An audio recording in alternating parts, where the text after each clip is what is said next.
Un ar pavisam vieglu kustību, nespiežot, ejam pāri. Tikko esam nomazgājuši mašīnu ar rokām, un mums ir palikuši šādi melni punktiņi.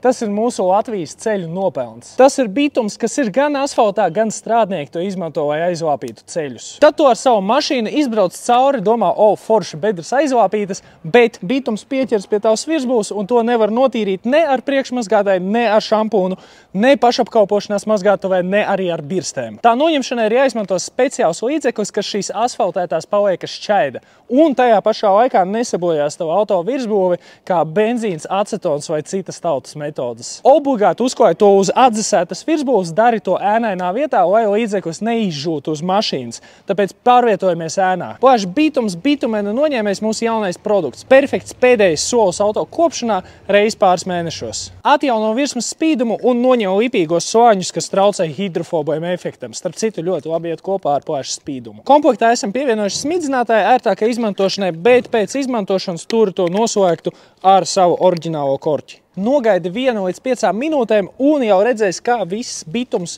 sāk šķīst. Sākotnēji šie punktiņi izskatās melni, bet tagad var redzēt, ka tie ir vienkārši ļoti tumši brūni. Un tagad paņemam pievienoto mikrošķietu dvielīti, uzklāsim pāris reizes arī uz dvielīša un ar pavisam vieglu kustību, nespiežot, ejam pāri. Un šis viss paliek uz tavas virsbūves un bojā tavas mašīnas izskatu.